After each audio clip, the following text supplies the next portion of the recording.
Hey everybody, Thrift Store Hacker back again, and I'm out at the Space Whale next to the Truckee River here in Reno. This is kind of a mixed update on the electric bike slash the electric scooter that I was building. That electric scooter was way too small for me. I tried to modify it, it just didn't work out. So what I ended up doing is I cut the whole back off the scooter. If you look down here, I have just a regular door hinge. And this hinges down on the wheel here, and I took a bungee cord here, cut it in half, so it connects down there, connects up here, and there's one on each side, and these will pull the wheel down onto the bike tire.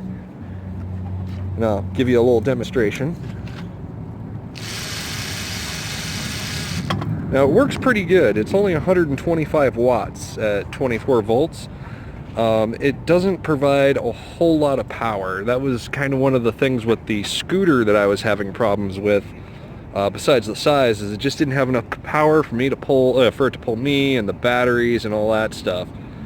So when I hooked it up to the bike here, I've noticed that I can run it at full power. Full power is only going to get me about 5, maybe 6 miles an hour on flat land, but fortunately it will continue, if I get up to speed, it will hold that speed.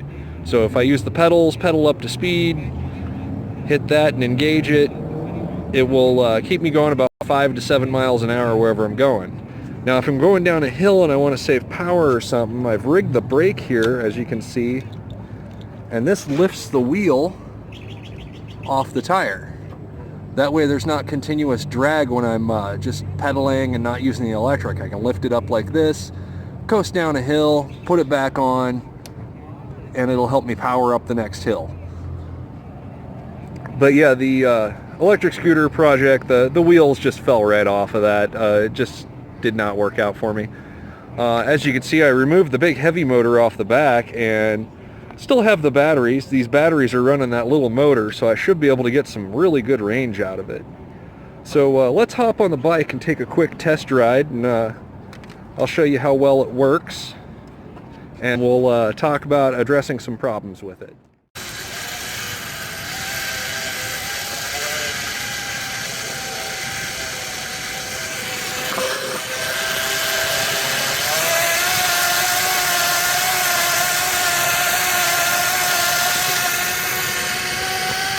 As you can tell, it's really loud, so as you're riding around, it does make a lot of chain noise.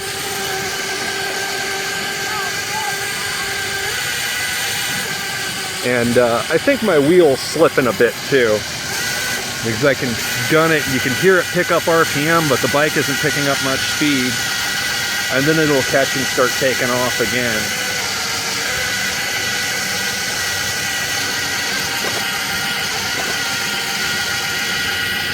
Ride back over to the Space Whale here. And that's about top speed right there. It ain't fast, but it's about as fast as mildly pedaling.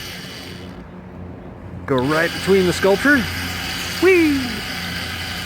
Alright, let's pull over and I'll talk about some of the things that need improvement here. So some of the things that need improvement is definitely the noise. So you hear as I'm riding it, it's making a lot of noise, and I think a lot of that noise is coming from this plastic idler right here. I've pulled this up a little bit while riding and it takes a lot of the noise out of it, so I think I'm going to find something rubber, something that I can put in there. It might be perishable, but if I can get, 50, 100 miles out of it before the piece here perishes, that'll be perfect, and then I can just keep on changing them out. And that's really just for quietness. I'll put a cover over the top of it too, which should eliminate some of the noise and do a little sound dampening. These need to be tightened up a little bit more. As you saw on the ride, this wheel was slipping a bit. But as for a $4 or $5 scooter, I think I paid $4, $5. I can't remember since the last video. But it does provide a little interesting piece of transportation.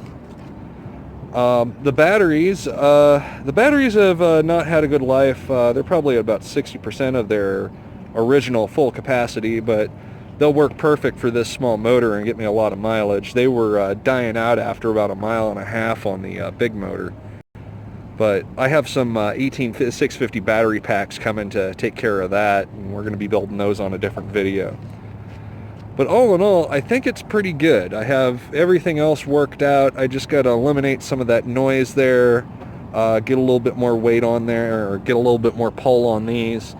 That way it generates a little bit more traction in between the two wheels. And I think this will work out as a good little shoot-around town style bike.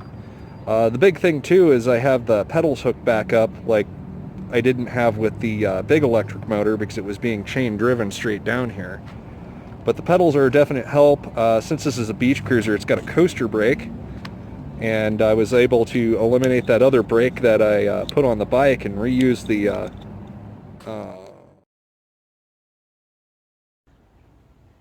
Okay, the battery's charged back up now, so I should be able to get to the end of this video. But as I was saying, I was lucky that I could reuse the brake here, since I have the coaster brake now on it, to use that as a lifting mechanism for this. But it's going to be a interesting setup. It's a really cheap setup to do if you got an old scooter line in the garage. And I just connected all the electronics from the other motor, the control box and the batteries and stuff, and everything was already wired on. But if you get a good scooter at the thrift shop, you can probably find one that has just bad batteries and, you know, the control unit and everything still work on it. So you could easily hack together something like this at home pretty easy. Anyway, that's all I have for you today. Until next time, build stuff and have fun.